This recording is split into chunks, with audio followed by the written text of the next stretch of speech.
समाजवादियों की गुंडई इस प्रदेश ने देखा है। दोबारा वो जंगल राज उत्तर प्रदेश में न आए, इसकी कल्पना प्रदेश की जनता भी कर रही है। और मुसलमान वर्ग जिनको ये बार बार कहते हैं, जिनको इन्होंने 800 दंगे दिए, अब वो दंगा पुनः उत्तर प्रदेश में नहीं चाहिए। इसलिए मुसलमान भी इनके साथ नहीं है और प्रदेश की जनता इनकी गुंडई देखी है, इनकी बेरोजगारी देखी है, इन समाजवादियों का सड़क पर खुलेआम गुंडई देखिए, वो गुंडई उत्तर प्रदेश में आने वाला नहीं है। भारतीय जनता पार्टी की पूर्ण बहुमत की सरकार पुनः बनेगी 2027 में, और डबल इंजन की सरकार से जिस स्पीड से उत्तर प्रदेश का विकास हो रहा है, ये आगे जारी रहेगा। ठीक है, मनोज जी भाई बोले। मनोज जी देखिए अमित जी, मैं स्पष्ट रूप से बता देना चाहता हूं, जिसकी 10 साल की सरकार हो, दूसरे की गुंडई पे सवाल ना उठाया करे। गुंडई आपने की, आपके एक क्षत्रिय महासभा का महासचिव शुभेंद्र अधिकारी जो आपके मुख्यमंत्री बन के उनके पीएस की हत्या करके फिर उत्तर प्रदेश में आ गया। बाबा जी ने कहा था कि गुंडे उत्तर प्रदेश में नहीं रह सकते हैं, तो करो इनकाउंटर ना, कौन मना कर रहा है? जाओ ना, भेजो इनकाउंटर करो जाके। क्षत्रिय महासभा के जो महासचिव हैं, जिन्होंने जाके शुभेंद्र अधिकारी मुख्यमंत्री के पीएस निश्चिंत रहिए, निश्चिंत रहिए, गिरफ्तारी भी हुई और इनकाउंटर भी होगा, इनकाउंटर भी होगा, निश्चिंत रहिए। आप चिंता कीजिए कि किस तरह से, जिस तरह से बेटियों का गाजीपुर में रेप होता था और रेप करने वाला व्यक्ति अगले दिन सीएम साहब मुख्यमंत्री अखिलेश जी के साथ फोटो खिंचवाता था और एफआईआर तक नहीं होती थी। हाई कोर्ट के कहने पे एफआईआर हुई थी, भूल गए क्या? जौनपुर के अभिषेक यादव ने दिन में हत्या की, अगले दिन अखिलेश जी के साथ फोटो आया और एफआईआर नहीं हुई, हाईकोर्ट के कहने पर एफआईआर हुई। भूल गए क्या?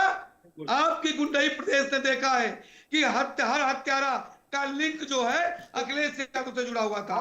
हर हत्यारा का लिंक जो है, हर अपराधी का लिंक जो है, वो आजम खां से, शिवपाल यादव से जुड़ा हुआ था। एफआईआर तक नहीं होती थी। भूल गए क्या? प्रदेश भूला नहीं है, आप भूल गए होंगे, प्रदेश नहीं भूला है।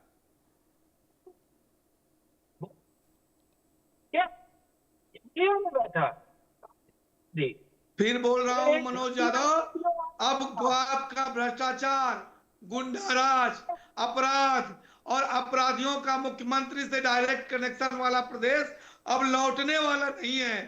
आप भूल जाइए इस बात को कि ये प्रदेश दंगा बर्दाश्त करेगा, गुंडई बर्दाश्त करेगा, बेरोजगारी बर्दाश्त करेगा और आप जैसे लोगों का हलकपन बर्दाश्त करेगा।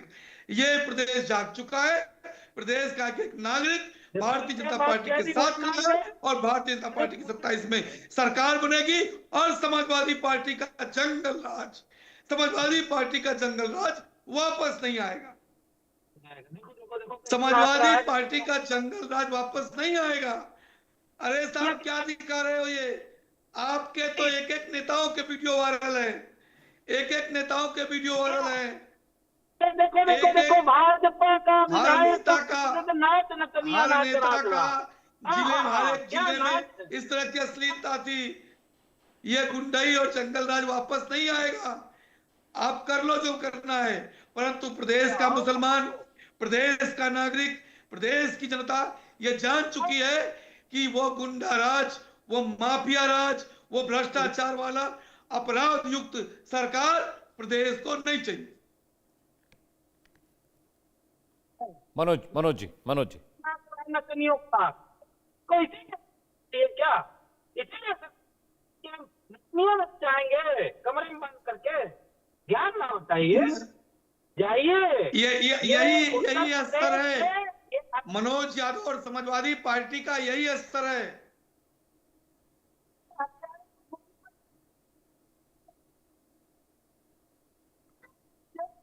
फिर बोल रहा हूं, ये गुंडा राज नहीं लौटेगा, नहीं लौटेगा। वो जंगल राज नहीं आने वाला है। वो गुंडई, वो दंगे, वो भ्रष्टाचार, वो अपराध और अपराधियों का डायरेक्ट सीएम से कनेक्शन अब लौट के आने वाला नहीं है। मनोज यादव भूल जाइए, प्रदेश की जनता अब आपके जंगल राज को नहीं बुलाएगी। 12 से 17 का जंगल राज नहीं स्वीकार है उसे। जिन मुसलमानों के लिए आप रात दिन खड़े रहते थे, चिल्लाते थे, उनको अब दंगे नहीं चाहिए। 750 दंगे नहीं चाहिए, अब वो दंगे नहीं चाहिए उनको, मुसलमानों को। ठीक है, ठीक है, ठीक। ठीक है मनोज जी, आपके ऑडियो में थोड़ा प्रॉब्लम आ रही है, लेकिन मैं वसीम भाई के पास जा रहा हूँ। वसीम भाई, मुझे एक बात बताइए कि अखिलेश यादव और उनकी पार्टी लगातार ये दावा करती रही है कि मुसलमानों की बेहतरी के लिए अगर किसी पार्टी ने यूपी में सबसे अधिक काम किया तो वो अखिलेश यादव ने किया, लेकिन आप बता रहे हैं किस तरह से तुष्टीकरण की राजनीति लगातार समाजवादी पार्टी करती रही, जो आप आरोप लगा रहे हैं। बड़ा सवाल ये भी है कि 2027 के चुनावों में क्या ये मसला अखिलेश यादव के लिए मुश्किल पैदा करेगा? क्या मुसलमान वोट पोलराइज होगा और इतने बड़े पैमाने पर पोलराइज होगा कि अखिलेश यादव साहब को नुकसान होगा? वसीम, देखिए, मुसलमानों ने, पसमानदा मुसलमानों ने बिल्कुल मन बना लिया कि इनकी गवर्नमेंट रही है या इनकी जब भी सरकारें रही है, पसमानदा मुसलमानों की बदौलत इनकी 4 बार सरकार बनी है, लेकिन इनकी पार्टी के गठन से लेकर आज तक किसी पसमानदा और किसी मुसलमान को राज्यसभा में जाने का मौका नहीं दिया, न टिकट में उनको हिस्सेदारी दी, जबकि मुसलमानों में जो आबादी 85% पसमानदा मुसलमानों की है। वही हाल इनका संगठन का है, संगठन में जगह नहीं दी। तो अब जब भारतीय जनता पार्टी देश के लोकप्रिय प्रधानमंत्री ने पसमानदा मुसलमानों की बात खुल के की 21 में और 22 में, 21 में जो है तो 3 आयोग का अध्यक्ष उनको बनाया, एमएलसी बनाया, 2 लोगों को पसमानदा मुसलमानों को राष्ट्रीय उपाध्यक्ष बनाया और बिना वोट दिए बनाया, क्योंकि 90% तक वोट समाजवादी पार्टी को मुसलमान करते थे। तो जब उधर से लगा कि हमें फायदा मिल सकता है, क्योंकि हम वंचित समाज हैं, तो हमें लगा कि हमें प्रधानमंत्री की तरफ से फायदा मिल सकता है, तो हम लोगों ने मन बना लिया कि जिस पार्टी से हमको टिकट मिलेगा, हिस्सेदारी मिलेगी, तो हम उस पार्टी को वोट करेंगे। या योजनाओं में देश के प्रधानमंत्री ने योजना, विषय चाहे राशन का हो, चाहे आयुष्मान कार्ड हो या आवास योजना हो, जितनी आवास योजना से जितना पसमानदा मुसलमानों को फायदा भारतीय जनता पार्टी की सरकार को मिला है, उसका 25% भी समाजवादी में नहीं मिला। चाहे भाजपा की सरकार रही हो, चाहे कांग्रेस की रही हो, इन सेकुलर के नाम पे इन लोगों ने सिर्फ हमें छला है, दिया कुछ नहीं है। समाजवादी पार्टी का 27 में बहुत बुरा हाल होने वाला है, क्योंकि पसमानदा मुसलमानों ने ये मन बना लिया कि हर हाल में ऐसे लोगों को उखाड़ के फेंकना है, तो हमारा कुछ नहीं किए हैं, हमें जहां हिस्सेदारी मिलेगी, जहां टिकट मिलेगा, जहां संगठन में जगह मिलेगी, जहां योजनाओं से फायदा मिलेगा, उस पार्टी को वोट करेंगे। ठीक है कृष्णमोहन, मुझे एक बात समझाइए कि जिस तरह से पसमानदा मुसलमानों का मसला, ये बहुत बहुत क्रूशियल मसला है यूपी की सियासत में, और अभी कैबिनेट विस्तार में ज़्यादातर जो नए चेहरे हैं वो ओबीसी हैं। आपने देखा इस बार फुल फ्लेज यूपी की कैबिनेट हुई है, खाली चल रही थी, लेकिन अब एक एक सीट वहां पर भर दी गई है। क्या स्ट्रैटेजी बीजेपी लेकर आ रही है 2027 के विधानसभा चुनावों के लिए? क्योंकि अखिलेश यादव तो कह रहे हैं कि इस बार बीजेपी को बहुत नुकसान पहुंचेगा विधानसभा चुनावों के दौरान। देखिए, मैं एक बात स्पष्ट कर दूं कि भारतीय जनता पार्टी की विचारधारा है सबका साथ, सबका विकास, सबका प्रयास, सबका विश्वास। हम समाज के अंतिम पायदान पर खड़े व्यक्ति के पंडित दीनदयाल उपाध्याय के अंत्योदय की परियोजना को लेकर साथ चलते हैं। क्योंकि अंत्योदय का जो योजना है, अंत्योदय का जो चिंतन है, समाज के अंतिम पायदान पर खड़े व्यक्ति का है। उसमें पसमानदा मुसलमान भी है, दलित समाज भी है, पिछड़ा वर्ग भी है या अगड़ा वर्ग भी है। जो भी समाज के अंतिम पायदान पर खड़ा व्यक्ति है, उसके लिए भारतीय जनता पार्टी काम करती है और उनके लिए योजनाएं बनाती है। और उनकी जो हमारी भारत केंद्र और उत्तर प्रदेश की योजनाएं आपने देखा होगा, वो योजनाएं जो लंबे कालखंड से देश के जो मूल अधिकार है जनता के, वो नहीं मिल पाए, जैसे शौचालय जैसी व्यवस्था भारतीय जनता पार्टी ने दिया, अब देश से गंदगी समाप्त हो गई। ईंधन की कमी, जो देश में लकड़ी से, धुएं से परेशानी होकर लोगों के आंखें, महिलाओं के आंखें खराब हो जाती थी, फेफड़े खराब हो जाते, हमने उनके लिए उज्ज्वला दिया। लोग, गरीब परिवार जो दवा के बिना मर जाता था, हमने उनके लिए 5 लाख का आयुष्मान योजना दिया। उत्तर प्रदेश में कई ऐसे लोग थे जिनके सब कुछ होते हुए भी उनके आवास नहीं थे, उनके अधिकार थे, वोट थे, सब कुछ था, परंतु वो वोट देने के अधिकारी थे, घर नहीं था। हमने उनको वो आवास दिया। देश में सर्वाधिक आवास बनाने का जो संकल्प हमने किया था, उसको पूर्ण किया। हमने आवास दिया, हमने शौचालय दिया, हमने स्वास्थ्य दिया, हमने शिक्षा दिया, रोजगार दिया। और उसका ये सिर्फ ये नहीं कि व्यक्ति विशेष को मिलेगा, समाज विशेष को मिलेगा।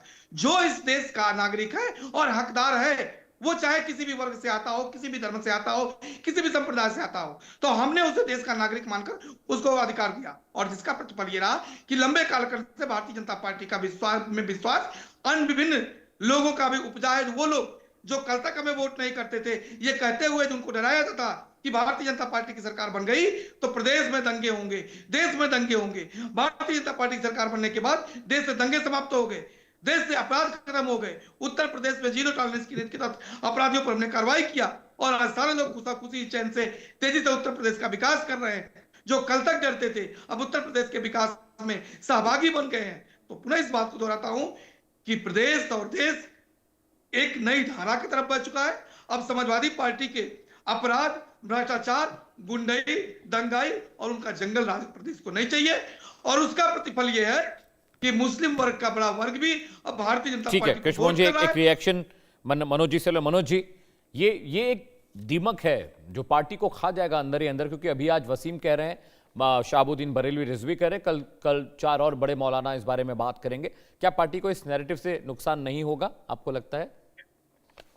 अमित जी, अमूमन मैं इस तरह की डिबेट कभी नहीं करता हूँ, माफी के साथ आपसे कह रहा हूँ, लेकिन मैं जानबूझ के डिबेट में इसलिए आया क्योंकि मुझे मालूम है एक बड़ा नैरेटिव बनाने की कोशिश की है। बड़ी लड़ाई है और इतनी बड़ी लड़ाई है कि हमें इस देश के संवैधानिक लोकतंत्र तांत्रिक व्यवस्था और संस्थाओं को बचाना है।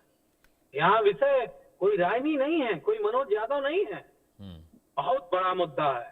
और देश का लोकतंत्र रहेगा तब हकदारी, हिस्सेदारी और आपको सम्मान और भेदभाव से निपटारा मिलेगा। तो ये जो लोग बहुत संकुचित मानसिकता के लोग वो इस तरह की बहस, इस तरह की बात करेंगे, इसीलिए समाजवादी पार्टी ऐसी डिबेटों को हमेशा इग्नोर करती है। लेकिन मैं जानबूझ के आया और क्योंकि मुझे संदेश देना था आपके चैनल के माध्यम से कि उन सुनार समाज के लोगों का जो सोने का काम करते हैं उनका क्या होगा। जो राष्ट्रभक्ति का ज्ञान बाबा जी दे रहे थे ना, मोदी जी ने कहा कड़वा तेल भी कम खाया करो, जो कम कड़वा तेल खाएगा वो भी राष्ट्रभक्ति की सेवा श्रेणी में रखा जाएगा। तो आप बाबा जी, आप ना सब्जी जो खाइएगा वो तेल में निकाल के, तेल में छौंक के खाइएगा, पूरी भी तेल में, अब घी वाली मत खाइएगा, नहीं देशद्रोही कहलाएंगे। क्योंकि मोदी जी ने कहा है कि जो खान पान का तेल कम खाएगा वो राष्ट्रभक्त कहलाएगा, जो पैदल चलेगा वो भी राष्ट्रभक्त कहलाएगा, जो सोना चांदी नहीं खरीदेगा वो भी राष्ट्रभक्त कहलाएगा। और अगर मैंने देख लिया, अब भाजपाइयों का झंडा लगी गाड़ी अगर मुझे दिख गई तो मैं तो फोटो खींच के की बात डालूंगा, इससे देशद्रोही की गाड़ी जा रही है ऐसे। क्यों? क्योंकि मोदी जी ने कहा है चलना नहीं है डीजल पेट्रोल, पैदल चलना है। ठीक है मनोज भाई, बहुत बहुत शुक्रिया। It was a wonderful debate with all of you. बहुत बहुत शुक्रिया आप तमाम मेहमानों का। कृष्ण मोहन जी आपका बहुत बहुत शुक्रिया, सीताराम महाराज आपका भी बहुत बहुत शुक्रिया, मनोज यादव समाजवादी पार्टी के प्रवक्ता